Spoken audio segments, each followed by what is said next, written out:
Alors, je vous souhaite la bienvenue dans cette capsule sur les tendances technologiques pour les produits renforcés de fibres de carbone. Alors, mon nom est Vincent Sabourin, je suis directeur de l'Observatoire sur les stratégies de la commercialisation et de l'innovation à l'ESG de l'Université du Québec à Montréal. Il me fait plaisir d'être avec vous durant une dizaine de minutes pour regarder les principales tendances technologiques que nous avons pour vous, qui êtes une entreprise qui fabriquez des produits de plastique et de matériaux avancés. Alors, on va faire trois choses durant cette dizaine de minutes-là. On va regarder les perspectives générales sur la fameuse question de la biodégradabilité des produits renforcés de carbone. On va voir la question des bioplastiques et on va terminer sur les autres tendances technologiques en regardant le marché du graphème, qui est un marché en émergence, mais un marché particulièrement important pour une entreprise dans le domaine de la plasturgie. Alors, on va d'abord commencer par voir la perspective générale de ce qu'on appelle les PRFC, les produits renforcés de fibres de carbone. On va voir un peu l'évolution du marché et les tendances générales. Alors, de façon générale, les PFRC, c'est ce qu'on appelle en anglais les Carbon Fiber Reinforced Polymer. C'est un matériau résistant très léger. C'est un matériau fabriqué à base de résine d'époxyde, de polyester et autres. C'est un marché de composites essentiellement qui intègre d'autres composantes qui viennent modifier les caractéristiques du plastique pour lui donner de nouvelles propriétés. Alors, on va voir qu'on a une multitude de composites possibles, aussi une multitude de procédés qui ouvrent la porte à des nouvelles applications, des nouveaux marchés potentiels pour vous. De façon générale, ce qu'on voit, c'est que les produits de carbone, ça repose sur l'intégration de plusieurs facteurs. Alors, il y a deux choses qu'on va retenir. La voie d'avenir est incontournable dans un grand nombre de marchés, que ce soit l'emballage, mais que ce soit aussi le secteur de l'automobile ou de l'aéronautique, c'est le caractère du recyclage et de la biodégradabilité, en particulier dans l'emballage, qui sont des tendances incontournables. Alors, on voit ici qu'on a une multitude de procédés qui sont intégrés, qui nous permettent d'atteindre ces deux objectifs, de proposer un recyclage et une réutilisation à nos clients ou encore une biodégradabilité. De façon générale, si on regarde l'évolution des fibres de carbone, on note qu'on a depuis 2015 une forte augmentation des volumes d'affaires et des applications. Alors, on se rappelle que les fibres de carbone ont été développées principalement dans des secteurs comme les raquettes de tennis, le secteur des vélos, mais rapidement, la percée des fibres de carbone s'est retrouvée dans le marché de l'aéronautique et on est maintenant entré directement dans le marché de l'automobile, on va voir ça un peu plus loin, et on a une très large diversification dans une multitude d'applications industrielles. Alors, c'est quoi la cible des efforts de recherche et développement? Quand vous voulez développer des produits biodégradables, réutilisables, recyclables, quelles sont les caractéristiques des efforts des entreprises? Alors, 65% des efforts, c'est pour avoir des produits qui peuvent avoir un fort contenu qui est recyclable. On a aussi, on va le voir dans l'automobile, puis on l'a déjà dans l'aéronautique, 57% des objectifs de développement de nouveaux produits portent sur la réduction de poids. On a aussi 41% pour la mise en place de matériaux bio, matériaux biologiques, et 25% afin d'accroître la proportion de matériaux qui sont compostables. Alors, de façon générale, on a dans les produits de fibres de carbone la légèreté, mais si on regarde l'aérospatiale et l'automobile, qui donne une bonne illustration de ce qu'on va retrouver au cours des prochains mois et des prochaines années dans une multitude de marchés, c'est une forte convergence des technologies de fibres de carbone. Autrement dit, ce qu'on avait dans les équipements de sport, qu'on a eu par la suite dans l'aéronautique, on le retrouve dans l'automobile, mais on le retrouve aussi dans une multitude de secteurs, dont la construction, les plastiques médicaux. Tout ça repose sur une convergence de procédés qui ouvre la porte à des nouvelles applications. Alors, on a ici la figure qui montre la forte augmentation de la demande mondiale pour des produits de fibres de carbone dans la plasturgie. On voit qu'on a eu une croissance relativement modérée de 2008 à 2013, mais qu'à partir de 2015 jusqu'à 2020, la taille de ce marché-là va doubler. Donc, on aura des ventes qui vont doubler dans les 5 prochaines années sur le marché mondial. L'autre chose qu'on note, c'est que c'est un marché où les grands joueurs de ce monde, qui sont présents dans les fibres de carbone, estiment que ce sont des marchés suffisamment lucratifs. Alors pour vous, qu'est-ce que ça veut dire? Ça veut dire que si les grands joueurs s'investissent là-dedans, c'est parce qu'il y a de l'argent à faire, c'est parce aussi que le développement en vaut la peine. Alors on regarde les Toray, les Toro, les Saltec, les MRC, les Excel, on voit qu'une multitude de joueurs se sont déjà attaqués à des marchés qui représentent des taux de croissance intéressants.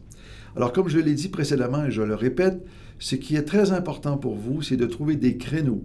Un créneau, c'est un petit espace de marché qui est suffisamment grand pour vous sur le marché canadien et à l'exportation, mais qui n'est pas trop grand pour permettre à tous ces joueurs d'entrer dans votre marché. Donc, il faut vraiment se spécialiser dans des applications particulières, dans des niches qui sont intéressantes pour vous. L'autre chose qu'on voit, que les Chinois, qui étaient traditionnellement dans le bas de gamme, beaucoup dans le marché du jouet, prennent du galon, font l'objet de nombreuses acquisitions, acquièrent des entreprises, se développent et souhaitent rentrer dans le marché des nouvelles technologies et des fibres de carbone.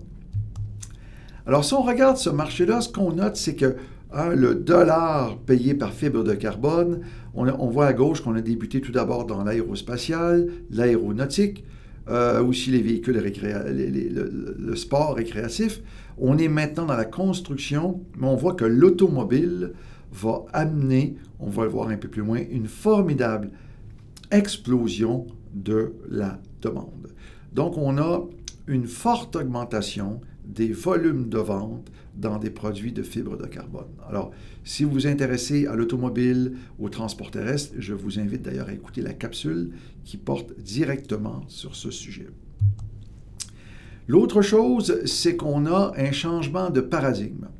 Un changement de paradigme qui s'opère principalement dans l'industrie automobile et pour lequel l'entreprise allemande BMW est le leader mondial avec la série des e-véhicules. C'est-à-dire que toute la chaîne de valeur d'une automobile est maintenant basée sur des fibres de carbone. Donc, des produits de plastique renforcés par les composites. Alors, vous savez que l'industrie européenne a des défis importants qui consistent à remettre le poids d'une voiture à ce qu'il était après la Deuxième Guerre mondiale, ce qui veut dire qu'il faut enlever entre 800 et 1000 livres du poids d'une voiture. C'est considérable. Et pour ce faire, la solution des fabricants est de s'investir dans des produits de carbone, produits de plastique et de composite pour alléger la voiture, réduire l'économie de carburant et ouvrir la porte aussi à un caractère réutilisable et recyclable des composantes. Alors, on va maintenant voir plus particulièrement la question des bioplastiques et de la biodégradabilité. Alors, on va voir les bioplastiques, les technologies de biodégradabilité, les plastiques végétaux et les tendances dans le plastique biodégradable. Alors, c'est une tendance très importante, comme vous le savez, dans le marché des emballages, qu'on pense aux bouteilles d'eau ou aux emballages traditionnels, les bioplastiques jouent un rôle important. Mais ils sont aussi importants dans d'autres secteurs. Alors, quand on parle de bioplastique, on parle essentiellement de plastique d'origine biologique. Alors, on inclut par exemple ce qu'on appelle les oxo biodégradables, les bio-nanocomposites, et on met essentiellement l'accent dans un caractère biodégradable sur l'élimination du produit à la fin de sa vie utile. C'est ce qu'on va chercher.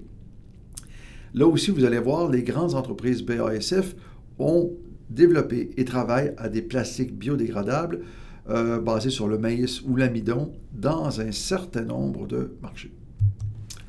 Alors, on voit ici que la production des biopolymères est en forte augmentation. On voit que depuis 2014, 2015, 2016, on a une augmentation. Alors, selon l'Association européenne des bioplastiques, on produisait 1,16 million de tonnes.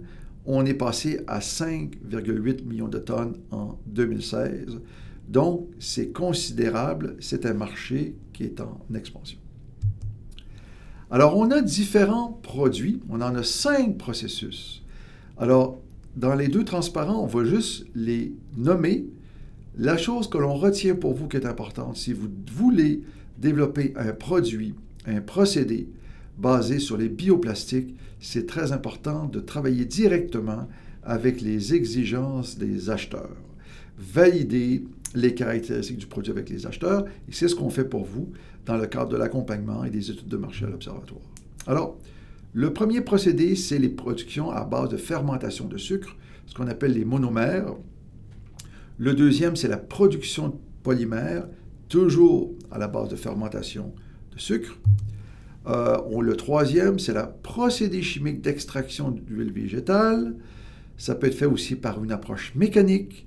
On peut faire une extraction à partir de polymères végétaux basés sur l'amidon. Et on peut aussi faire des procédés thermochimiques que vous connaissez généralement. Alors, ce qu'on voit, c'est que les bioplastiques sont de plus utilisés dans le contact avec les aliments. Donc, dans les emballages, on a des choses importantes.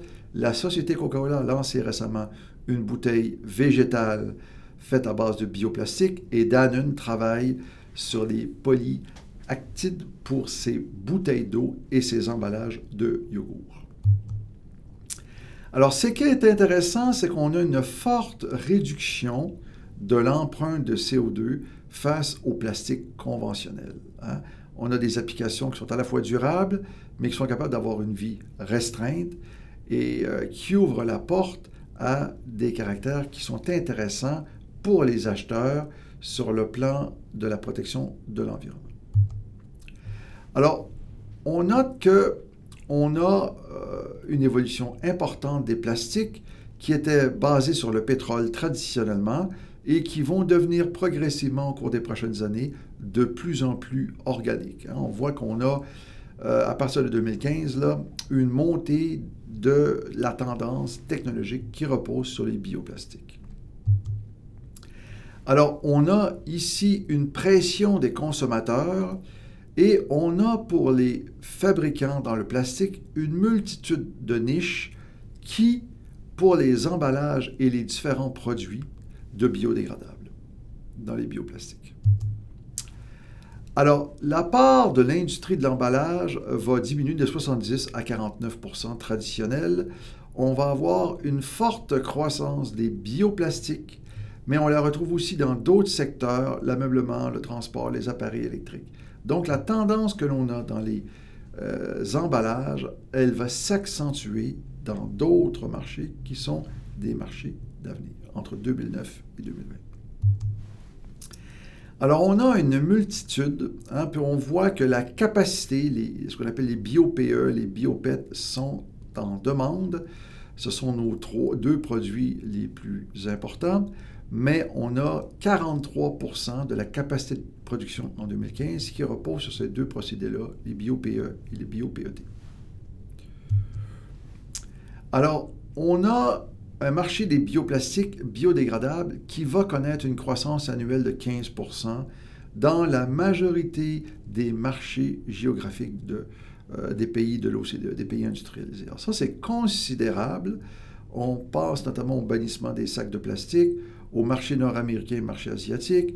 Le marché des bioplastiques est très important dans le marché de l'emballage. Alors, la croissance des produits dans les plastiques biodégradables provient essentiellement du bioplastique. Alors, si on regarde la croissance, on voit depuis 2016, mais on anticipe 2017-2018, une forte croissance des produits biologiques biodégradables qui vont remplacer progressivement les produits traditionnels basés sur le pétrole. Alors, on va terminer par une petite section sur le graphème. On va voir qu'est-ce que le graphème, qu'est-ce que cette technologie-là et qu'est-ce que ça peut vous offrir en termes de possibilités de développer des nouveaux produits que vous pouvez vendre sur des marchés.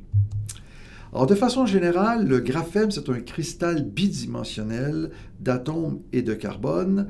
C'était développé par un prix Nobel de physique en 2010 et ça a une structure électronique extraordinaire. Donc, ça ouvre la porte à des marchés comme l'électronique, l'interconnexion, la photonique, les membranes, les barrières contre le gaz, tout ce qui est les senseurs. On a là des produits qui vont naître dans les prochains mois, les prochaines années, basés sur le matériau du graphème.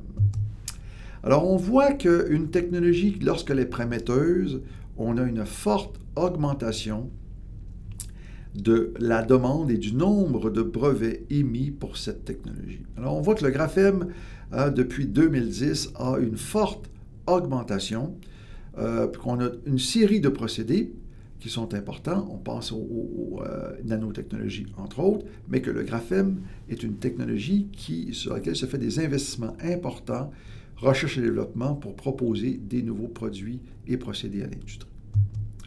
Alors, c'est un exemple de feuille de graphème. Donc, le graphème, ça permet d'avoir un exemple des écrans d'ordinateur, d'avoir du matériel transparent, flexible, enroulable, pliable, pour avoir un journal fait à base de graphème. C'est un produit extrêmement mince, imperméable, élastique, flexible, conducteur d'électricité, capable de s'auto-réparer. Donc, on est vraiment dans un matériau d'avenir pour lequel la recherche et le développement est prometteuse. On voit ici les différentes applications dans des marchés d'application, notamment dans le domaine de l'encre. On pense à l'imprimerie électronique basée sur le plastique, des barrières contre l'oxydation des produits, des matériaux plus légers, des électrodes d'énergie, des semi-conducteurs, des électrodes transparentes, une multitude d'applications porteuses dans des marchés. Alors, ce qu'on note, c'est qu'en termes de TRL, le Technology Readiness Level, dans quelle mesure la technologie est au marché, on est présentement dans l'application de recherche et de développement.